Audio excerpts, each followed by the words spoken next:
Muito bem, queridos, terceiro vídeo aqui, ainda na primeira viagem missionária de Paulo e Barnabé. Eles estão pregando a palavra de Deus, diz aí em Atos 13, do versículo 14, que eles estavam em Perge, e eles pregaram lá. No versículo 42 de Atos 14, diz que eles estavam saindo, foram convidados a voltar no próximo sábado para falar mais com eles, certo? E vieram e falaram novamente no sábado seguinte, Atos 14, verso 44, né? Toda a cidade se reuniu para ouvir a palavra do Senhor. E aí, quando os judeus viram aquela multidão, ficaram cheios de inveja e começaram a blasfemar e contradizer o que Paulo estava dizendo. Então Paulo e Barnabé, eles responderam corajosamente que era necessário anunciar primeiro a eles, aos judeus, a palavra de Deus.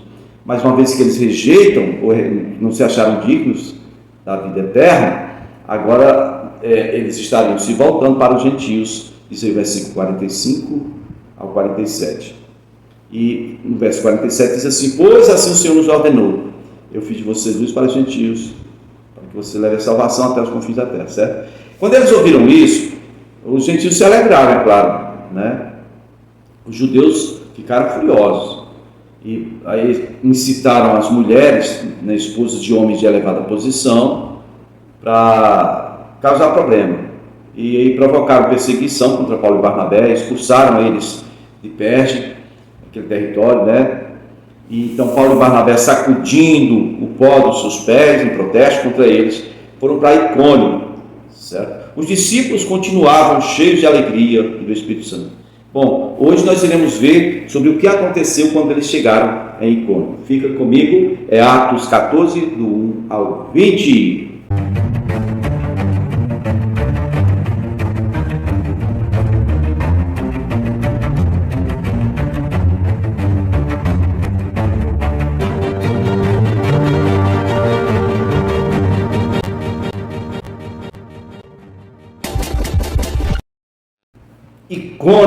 Icônio.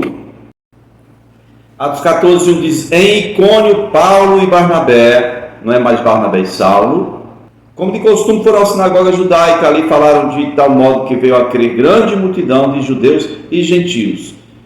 Gentios, queridos, não estamos falando aqui da população em geral ainda. Eles estavam na sinagoga. Os gentios que tem dentro da sinagoga são os gentios prosélitos, aqueles que se converteram ao judaísmo, tá bom? E diz no versículo 2 que os judeus que se tinham recusado a crer, né, os desobedientes, incitaram os gentios e irritaram-lhe os ânimos contra os irmãos. Paulo e Barnabé passaram bastante tempo ali, falando corajosamente ao Senhor, que confirmava a mensagem de sua graça, realizando sinais e maravilhas pelas mãos deles. Nos dias de hoje, queridos, o que mais tem faltado é isso que eu acabei de ler aqui.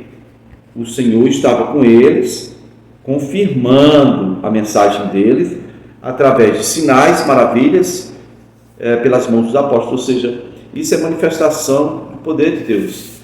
Versículo 4 diz que o povo da cidade ficou dividido. Aqui já era a multidão da cidade inteira, né? Alguns falavam a favor dos judeus, outros falavam a favor dos apóstolos. E aí quando diz aqui os apóstolos, está se referindo a quem? Barnabé e Paulo e Barnabé. Formou-se uma conspiração de gentios e judeus com os seus líderes para matá-los, para apedrejá-los. Preste atenção na expressão do versículo 5. A conspiração era para apedrejá-los.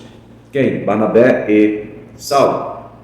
Saulo e Barnabé. Paulo e Barnabé. Entretanto, olha como é que vai desenrolar a história aqui.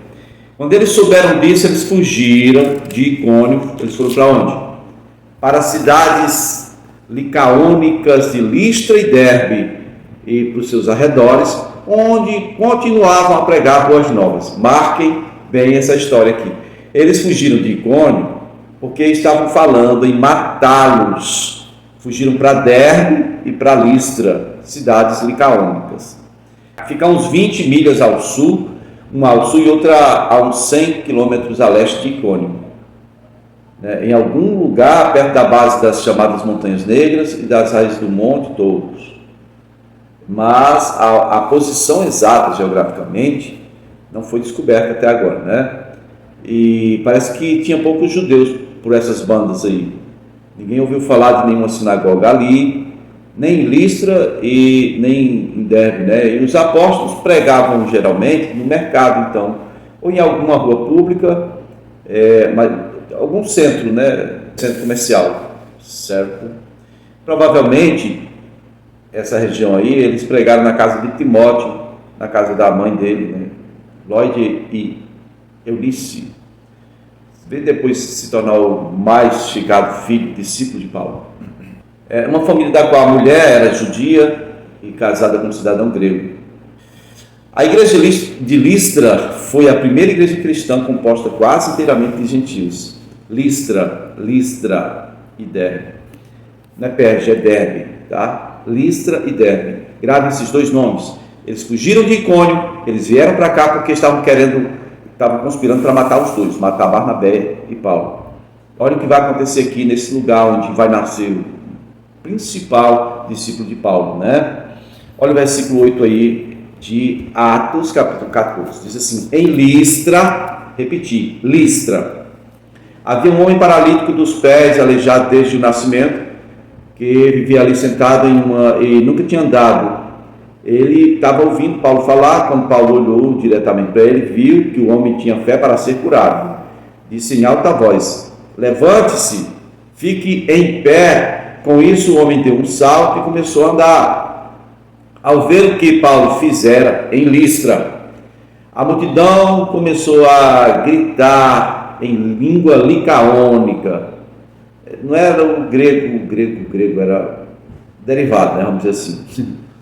Ele dizia assim: os deuses desceram até nós em forma humana. Barnabé eles chamavam de Zeus, e a Paulo chamavam de Hermes, porque era ele, Paulo, que trazia a palavra. Aí o sacerdote de Zeus, cujo templo ficava diante da cidade ou fora da cidade, trouxe bois, e trouxe também aquelas guirlandas, né, aquelas coroas de flores, para a porta da cidade, porque ele e a multidão queriam oferecer sacrifício para Paulo e Barnabé. Ouvindo isto, os apóstolos Barnabé e Paulo rasgaram as roupas e correram para o meio da multidão, gritando: homens, por que vocês estão fazendo isso? Nós também somos humanos como vocês. Estamos trazendo boas novas para vocês, dizendo-lhes que se afastem dessas coisas vãs, se voltem para o Deus vivo que fez o céu e a terra, o mar e tudo que nele há. No passado ele permitiu que todas as nações seguissem os seus próprios caminhos. Contudo, Deus não ficou sem testemunho, mostrou sua bondade, dando-lhe chuva do céu e colheita no tempo certo, concedendo-lhe sustento com as farturas e um coração cheio de alegria. Apesar dessas palavras, eles tiveram dificuldade para impedir que a multidão lhes oferecesse sacrifício. Olha que coisa absurda. Então, alguns dos judeus que chegaram de Antioquia e de Icônio, não é Antioquia da Síria, Antioquia da Psídia, os lugares onde eles tinham passado por último. Lembra que eles fugiram de Icônio para não morrer. Eles descobriram que havia uma conspiração para matarem eles, os dois. Então, pessoal, os judeus com inveja, que estavam com inveja lá atrás, lá em Icônio e Antioquia, vieram, certo? Eles vieram e mudaram o ânimo das multidões. Como é que eles fizeram isso? Começaram a liberar histórias, né? Os fakes. E aí apedrejaram Paulo. Barnabé ou fugiu ou ficou caladinho. Agora, veja bem como é que esses caras, eles têm uma persuasão maligna, uma coisa diabólica, porque até pouco tempo, essa gente toda aqui estava querendo oferecer sacrifício a eles dois. Agora, apedrejaram. Olha aí, versículo 19, por favor. Apedrejaram Paulo e o arrastaram para fora da cidade, pensando que ele estivesse morto. Isso é em Listra. Mas quando os discípulos se ajuntaram em volta de Paulo, ele se levantou e voltou para a cidade. E no dia seguinte, ele e Barnabé partiram para Derbe. Meus irmãos, meus queridos, meus ouvintes, a pergunta que fica no ar é: por que pouparam Barnabé? Será que ele se escondeu? Será que ele escapou? O que você acha que aconteceu? Qual foi o pensamento de Barnabé? Será que ele disse assim: não, se é de matar os dois, que morra só um, e esse um que vai ficar vivo, que seja eu? É claro que o alvo maior era Paulo, que era ele que falava. Mas, queridos, Barnabé estava junto com Paulo. Podia intervir, né? Dizer, não, peraí, vai fazer isso com o cara, não, eu estou com ele aqui, entendeu? Não. Barnabé simplesmente desapareceu da história. Ninguém conta nenhum detalhe do que aconteceu. Ou pode ser até que o próprio Paulo tenha dito, ei, escapa, eles vão me matar agora. Foge, Barnabé. Depois você me dá assistência se eu sobreviver a isso. Ninguém sabe o que aconteceu. São detalhes que não dá para a gente definir, né? Nada. Não dá para a gente saber. Agora, outro detalhe interessante é que diz que, tendo os discípulos se juntado em redor do corpo de Paulo, né? Ao redor de Paulo. Porque assim, judeu que é judeu, só para de jogar pedra quando vê que o cara está morto. Diz que eles pensavam que Paulo estava morto. Como pensavam? Provavelmente foram examinar. Não, está morto. Então, o Senhor recuperou a vida de Paulo. Eles fizeram exatamente o que fizeram contra Estevão. Puxaram ele para um lugar, apedrejaram, e quando ele estava já morto, colocaram o corpo fora da cidade. Isso é tradição dos judeus. Nós vamos ver agora sobre o retorno. Esse já é o ano 47 depois de Cristo. O retorno você vai ver em Atos 14, do 21 ao 25, diz que eles pregaram as boas novas naquela cidade, né? Que cidade? Derbe. Eles saíram de Listra e foram para Derbe. Pregaram em Derbe, fizeram muitos discípulos, e aí voltaram para Listra. Que Listra? O mesmo lugar onde Paulo foi apedrejado até a morte. Voltaram para Listra, depois foram para onde? Para Icônio, lugar de onde eles fugiram, porque estavam tramando a morte deles dois. Depois voltaram para onde mais? Para Antioquia, da Pisídia, né? Aí eles voltaram fortalecendo os irmãos, para não ficar aquele discriminante, mataram um homem ali, quiseram matar ali, será que está vivo ou está morto? Não, voltaram em todas essas cidades, encorajando os irmãos a que permanecessem na fé, e dizendo que era necessário passarmos por muitas tribulações para entrarmos no reino de Deus. Versículo 23 de Atos 14 diz que Paulo e Barnabé designaram-lhes presbíteros em cada igreja, tendo orado e jejuado, mesma característica que fizeram com eles lá no início, antes deles saírem da igreja em Antioquia, da Síria, tá bom? Eles tendo orado, tendo jejuado, encomendaram eles ao Senhor e em quem haviam confiado.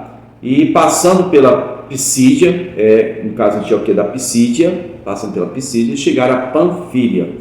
E tendo pregado a palavra em Perge, local onde eles praticamente começaram, né? Perge ali, é uma região, né? Desceram para Atália. Atos 14, 26 ao 28.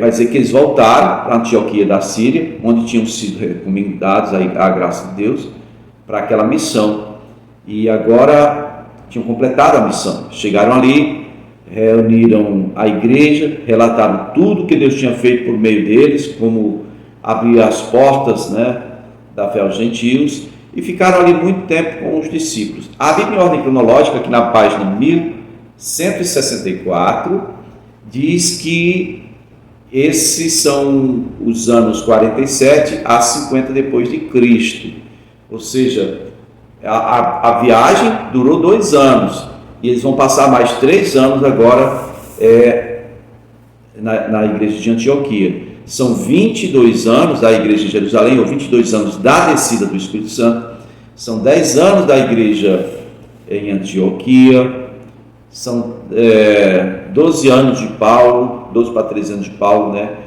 convertido, e é isto aí.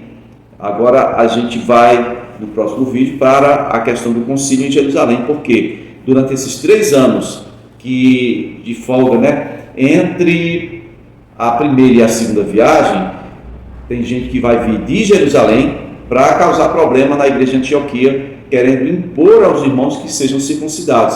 Por isso eles vão ter que descer lá para resolver a questão com os apóstolos de Jerusalém, tá? E aí é onde a gente vê o primeiro concílio da história da igreja. Ok?